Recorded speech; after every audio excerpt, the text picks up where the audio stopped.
Pada awal tahun 2020, tepatnya tanggal 15 Januari, saya tiba di sebuah kota baru. Sebuah kesempatan kerja yang tak terduga membawa saya ke sana. Dan dengan tabungan yang seadanya, pilihan tempat tinggal saya terbatas. Saya menemukan sebuah apartemen yang harganya sangat terjangkau, unit terkecil di lantai 2, sebuah kompleks yang hanya memiliki 4 unit. Bangunan itu tampak usang dan ketinggalan zaman, terletak di area yang jujur saja agak suram. Selama 3 bulan pertama, saya adalah satu-satunya penghuni di kompleks itu.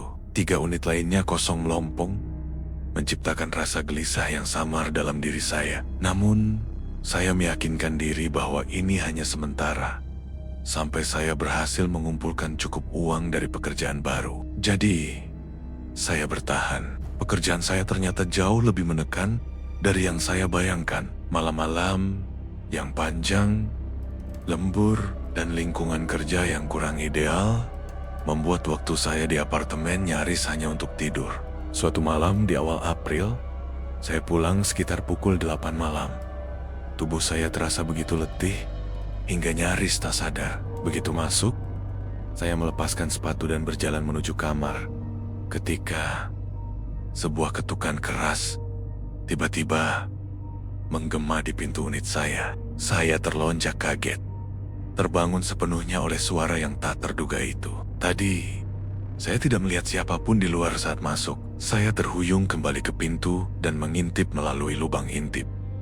Pandangan saya samar. Sepertinya kacanya pecah atau ada noda yang menghalanginya. Tidak yakin siapa di balik pintu, saya memberanikan diri membukanya. Berdiri sangat dekat di ambang pintu adalah seorang pria paruh baya, mungkin akhir 40-an atau awal 50-an, dengan rambut gelap dan janggut tipis. Matanya sangat mencolok, bukan dalam artian yang baik, melainkan dengan cara yang mengganggu. "Ada yang bisa saya bantu?"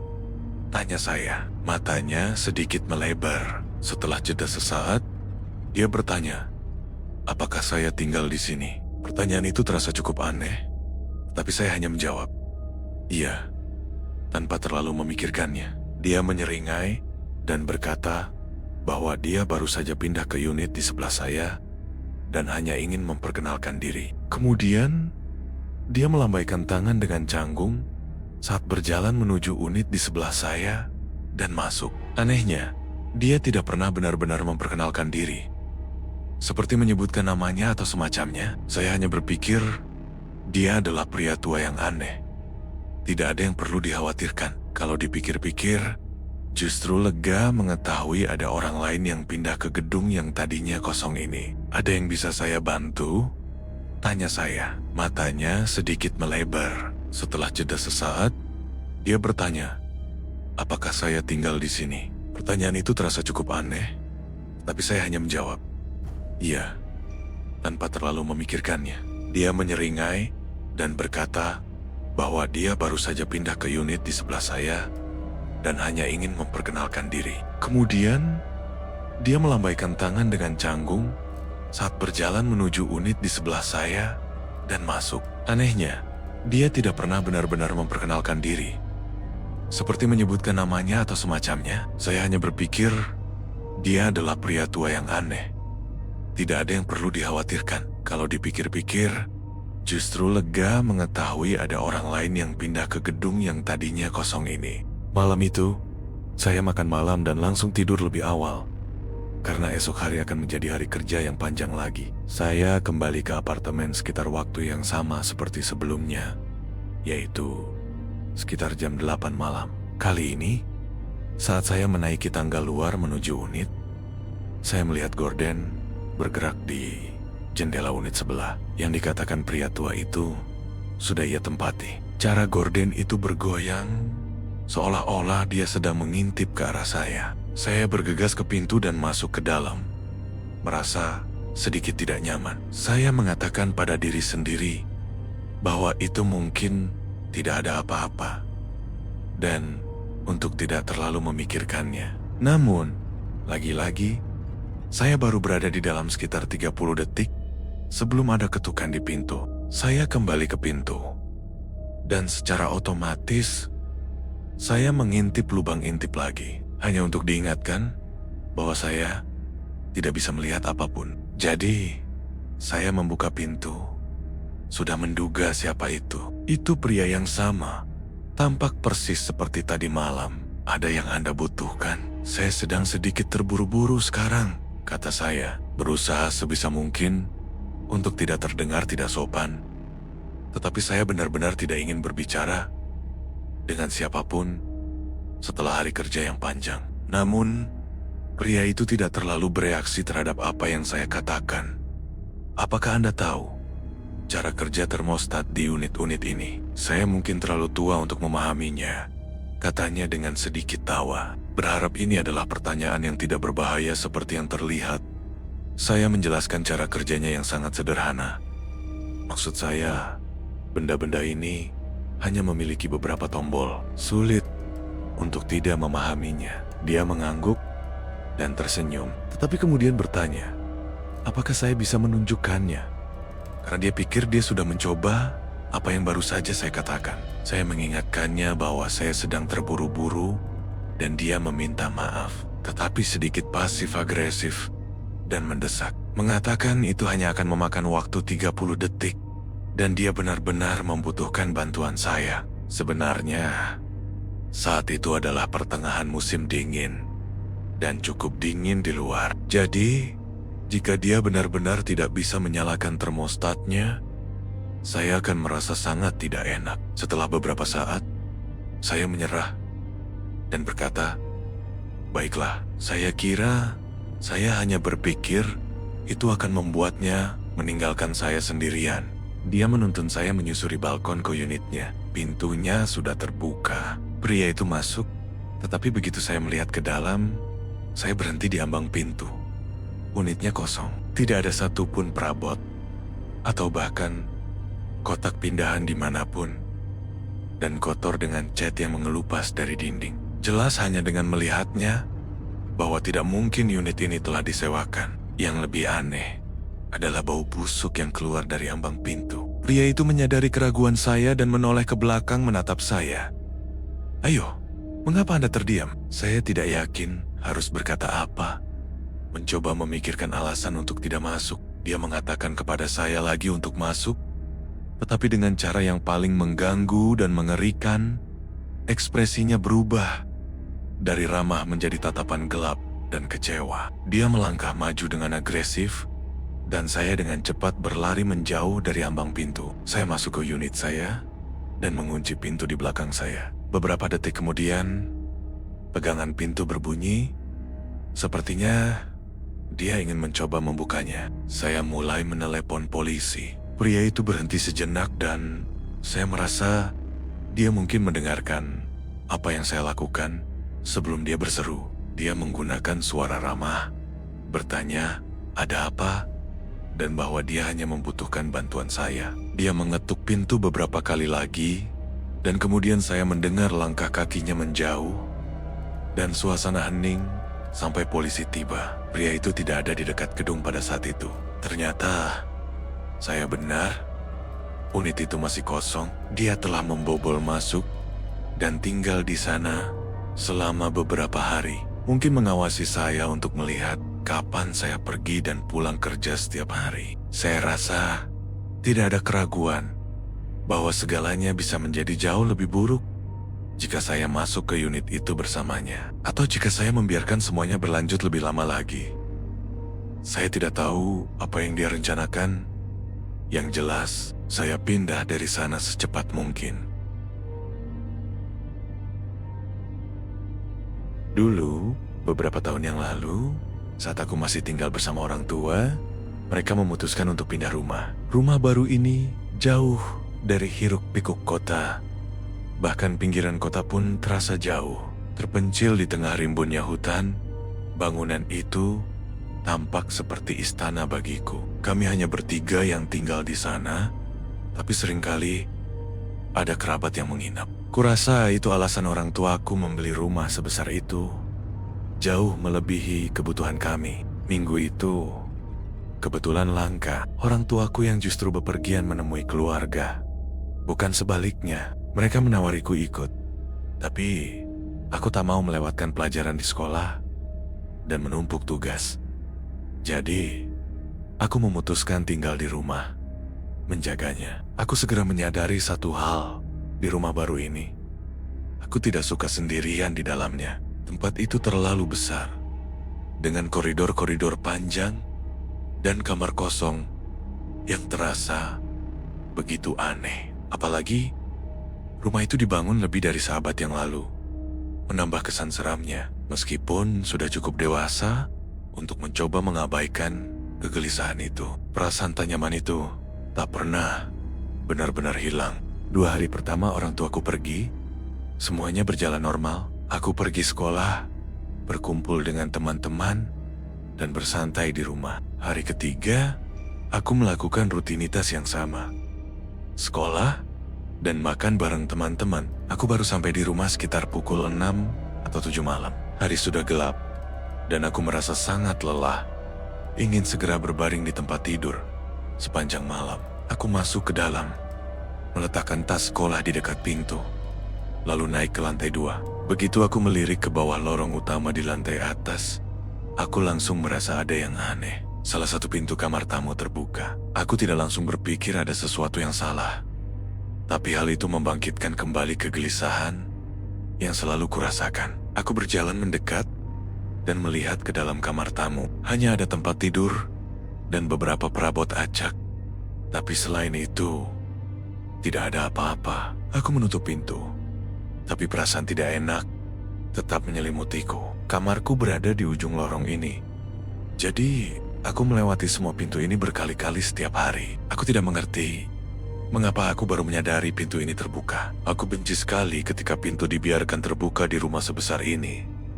Rasanya aneh melewati begitu banyak kamar yang menganga. Sebelum bersantai, aku melakukan pemeriksaan singkat di rumah. Tidak memeriksa setiap ruangan, hanya mencari tanda-tanda yang mencurigakan. Tidak menemukan apa-apa lagi, aku berasumsi aku memang tidak memperhatikan pintu yang terbuka itu dan berusaha untuk tidak terlalu memikirkannya. Mungkin pintu itu bahkan bisa terbuka sendiri saat aku tidak ada di rumah, seperti jika tidak tertutup rapat. Aku masuk ke kamarku dan menyalakan televisi, mencoba menenangkan pikiranku.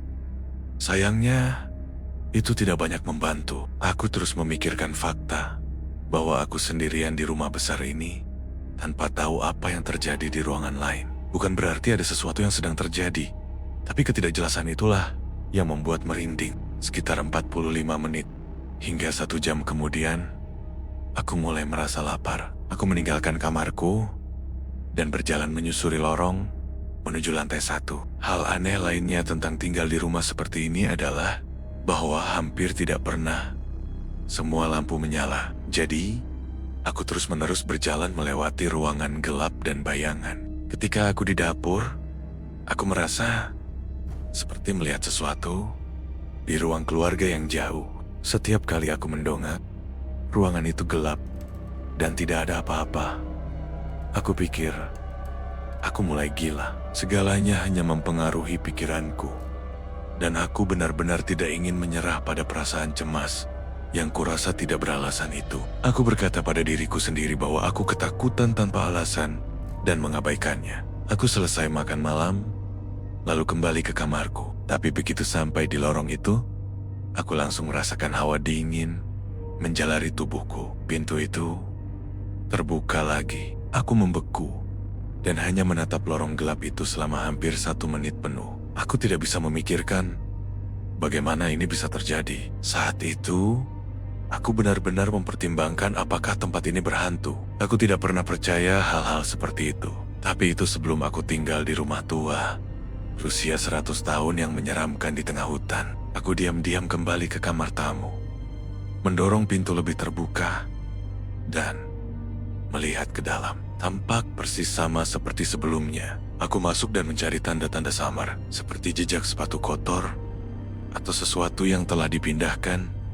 Tapi aku tidak menemukan apa-apa sama sekali. Semakin gelisah, aku pergi dan masuk ke kamarku, mengunci pintunya. Aku mengirim pesan kepada orang tuaku Tidak ingin terdengar terlalu khawatir, hanya bertanya apakah mereka pernah melihat pintu kamar tamu terbuka sendiri, atau apakah ada masalah dengan itu. Mereka dengan cepat menjawab, mengatakan mereka tidak melihat apa-apa, dan tidak begitu yakin apa yang aku bicarakan. Aku berkata untuk tidak khawatir. Mungkin tidak apa-apa, tapi jujur, aku semakin tidak tenang setiap menitnya. Rasanya seperti naluriku tahu ada yang tidak beres. Aku lagi duduk di tempat tidur, nonton televisi sambil makan. Pas sekitar 10 menit, tiba-tiba aku dengar suara langkah kaki di lorong. Aku langsung ambil remote dan matiin televisi supaya bisa dengar suara di luar pintu kamarku. Jantungku berdebar kencang. Tidak ada suara sama sekali di rumah yang membuatku terlalu takut untuk bergerak. Lalu, seseorang di luar kamarku mengetuk pintu dengan lembut, seolah-olah hanya ingin memastikan aku ada di dalam. Aku tidak percaya ini terjadi. Ini sangat tidak nyata, sehingga aku tidak tahu bagaimana harus bereaksi. Mereka tidak mengetuk atau menekan pintu selama yang terasa seperti 1 menit penuh setelah itu. Jadi akhirnya aku berteriak, "Siapa di luar sana? Aku sudah menelepon polisi." Bohong, tentu saja. Tapi aku berharap mereka pergi. Aku tahu aku harus memanggil polisi suatu saat. Tapi rasanya saat itu tidak akan membantu karena akan memakan waktu setidaknya 10 hingga 15 menit bagi mereka untuk sampai di sini. Jadi, aku harus bertahan sendiri. Satu-satunya respons yang kudapat adalah 3 ketukan lagi di pintu. Masih dengan cara yang lambat dan tenang seperti sebelumnya. Akhirnya, aku memutuskan untuk memanggil polisi. Aku berpikir jika mereka hanya akan berdiri di sana dan menunggu, maka ini adalah langkah terbaik. Aku berbicara dengan operator, memberikan alamatku dan segalanya. Mereka bertanya apa yang dilakukan orang itu sekarang. Dan saat aku mulai mengatakan bahwa mereka hanya berdiri di luar pintu kamarku, aku mendengar suara goresan keras di kayu. Itu adalah goresan panjang, seperti mereka mengikis sesuatu ke pintu. Aku mulai sedikit panik, memohon agar mereka cepat datang. Gagang pintu mulai bergerak maju mundur. Tapi syukur kepada Tuhan aku sudah menguncinya. Sekitar 1 menit berlalu sebelum 3 ketukan lagi terdengar di pintu. Dan kemudian kembali hening. Situasi tetap hening selama 10 menit aku menunggu polisi tiba. Ketika mereka datang, tidak ada seorang pun di luar kamar tidurku lagi. Satu-satunya tanda yang tersisa dari mereka adalah goresan panjang yang terukir di bagian belakang pintu. Jelas dari pisau. Petugas mencoba menyelidiki dari mana mereka bisa masuk.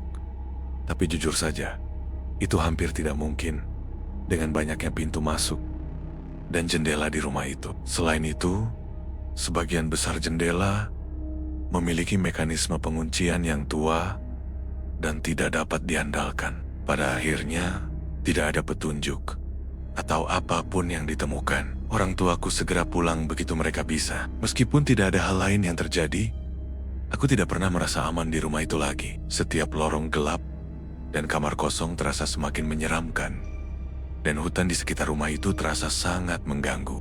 Hanya seminggu setelah insiden itu, aku bersumpah melihat seseorang berdiri di hutan tidak jauh dari jendela. Tapi saat itu gelap, jadi mungkin itu hanya bayangan. Syukurlah, aku tidak tinggal di sana lagi. Dan orang tuaku menjual tempat itu hanya beberapa bulan yang lalu. Apapun yang terjadi dengan rumah itu, atau siapapun yang menguntit kami di dalamnya, akan tetap menjadi misteri. Malam itu, pada hari Jumat, pukul 21, harusnya menjadi malam yang santai. Setelah seminggu penuh bekerja di pusat kota Jakarta, saya, Budi, hanya ingin meringkuk di rumah kecil saya di Ciamas, Bogor. Tidak ada rencana istimewa, hanya bermalas-malasan, bermain game, dan mungkin bangun siang esok hari. Setelah mandi kilat, saya langsung menyalakan konsol game, meraih beberapa kaleng bir dingin, dan membenamkan diri dalam dunia virtual. Beberapa jam berlalu begitu saja, ditemani musik dari YouTube yang mengalun pelan. Rasanya sempurna, kecuali satu hal. Perut saya mulai keroncongan. Pizza. Ya, Pizza adalah pelengkap yang sempurna. Saya membuka aplikasi di ponsel dan memesan dari toko pizza lokal. Setelah pesanan terkirim, saya kembali merebahkan diri di sofa dan mata terpaku pada layar televisi. 45 menit berlalu dan belum ada tanda-tanda notifikasi pengiriman. Saya meraih ponsel, memeriksa aplikasi. Maaf atas keterlambatan.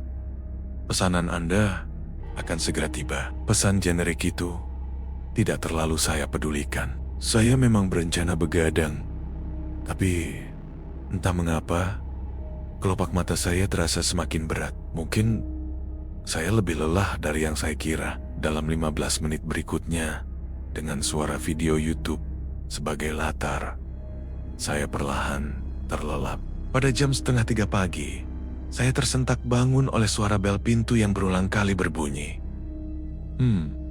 Itu pizza, pikir saya.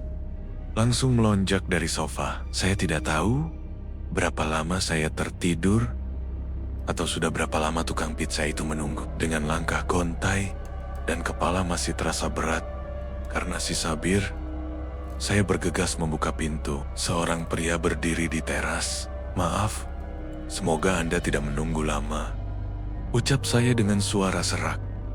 Berapa yang harus saya bayar? Pria itu menatap saya dengan tatapan bingung. Jadi, berapa untuk pizza ini? Saya memperjelas. Saat kata-kata itu keluar dari mulut saya, barulah saya menyadari kejanggalan.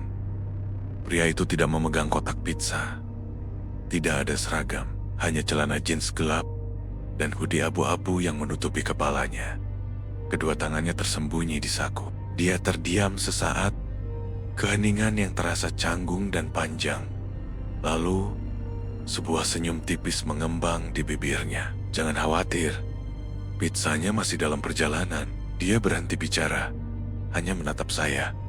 Seolah jawabannya itu adalah hal yang paling normal di dunia. Bahkan dalam kondisi setengah sadar dan mabuk, saya tahu ada sesuatu yang tidak beres. Mengapa dia di sini jika pizza saya belum tiba? Namun, saya hanya bisa bergumam. Baiklah, setelah beberapa detik keheningan yang lebih canggung, saya menutup pintu. Saya mengusap wajah, berusaha mengumpulkan pikiran. Interaksi itu terasa sangat aneh. Saya sadar kondisi saya tidak sepenuhnya prima, dan sayangnya hal itu justru membuat saya bertanya-tanya. Apakah keanehan itu hanya perasaan saya saja? Saya memutar video YouTube yang baru, lalu duduk dan kembali menonton. Hanya untuk terlelap lagi. Kali ini, saya terbangun oleh suara. Saya tidak tahu persis suara apa itu, tetapi saya yakin saya hanya tertidur beberapa menit karena video masih terus berjalan. Saya kembali duduk tegak, menunggu bel pintu atau ketukan. Tetapi tidak ada. Suara itu masih menjadi misteri. Saat itulah, saya akhirnya teringat untuk memeriksa aplikasi pizza. Saya membuka ponsel, tetapi bahkan sebelum sampai ke layar utama, saya sudah kebingungan. Saya memesan jam 11 malam, dan toko pizza hanya buka sampai 1 pagi. Saya cepat-cepat memeriksa aplikasi dan melihat pesanan saya tertunda selama 1 jam sebelum akhirnya dibatalkan oleh toko. Jika pesanan saya dibatalkan, lalu siapa yang tadi ada di depan pintu? Jantung saya berdegup kencang. Saya beranjak dari sofa, berjalan menyusuri lorong menuju pintu depan. Melalui lubang intip, tidak ada siapapun di luar. Saya meraih gagang pintu, berniat membukanya, tetapi menyadari bahwa pintu itu sudah tidak terkunci. Saya pasti lupa menguncinya saat tadi menjawab pintu. Saking kalutnya, saya membuka pintu perlahan dan melongo keluar. Tetapi hanya ada jalanan perumahan yang sepi dan gelap. Saya terlalu lelah dan mabuk untuk menghadapi situasi ini. Tanpa jawaban apapun, saya menutup pintu. Dan seketika, saya terpaku di tempat. Suara itu, suara ketika kunci pintu masuk ke dalam bingkai. Persis seperti suara yang membangunkan saya tadi. Wajah saya memucat dalam sepersekian detik. Seluruh interaksi dengan pria itu terulang dalam benak saya, dan saya menyadari kesalahan fatal saya. Pria itu hanya berpura-pura menjadi tukang pizza setelah saya sendiri yang menyebutkannya. Niat apa yang mungkin dia miliki sehingga harus berbohong seperti itu? Saya menoleh ke dalam rumah yang gelap dan senyap. Naluri saya berteriak untuk segera pergi. Saya berjalan mundur dengan hati-hati menyusuri lorong, mencoba meraih ponsel saya dari sofa. Tepat ketika jari saya menyentuh ponsel, saya mendengar sesuatu bergerak di ruangan lain. Saya segera meraih ponsel dan berlari ke pintu depan. Saya keluar rumah, berlari sekuat tenaga hingga ke ujung blok, lalu dengan tangan gemetar, saya menghubungi nomor darurat. Polisi tiba dengan cepat, hanya beberapa menit setelah saya menelepon, tetapi itu tidak cukup cepat. Pria itu sudah lama pergi. Saya memberikan setiap detail yang bisa saya ingat. Penampilannya, apa yang dia katakan, semuanya. Namun, sampai sekarang, hanya itu yang kami dapatkan. Dan, kecuali ada hal lain yang terjadi, kemungkinan besar kasus ini akan berhenti di sini. Saya memikirkan malam itu terus-menerus, mencoba mencari tahu apa yang sebenarnya terjadi.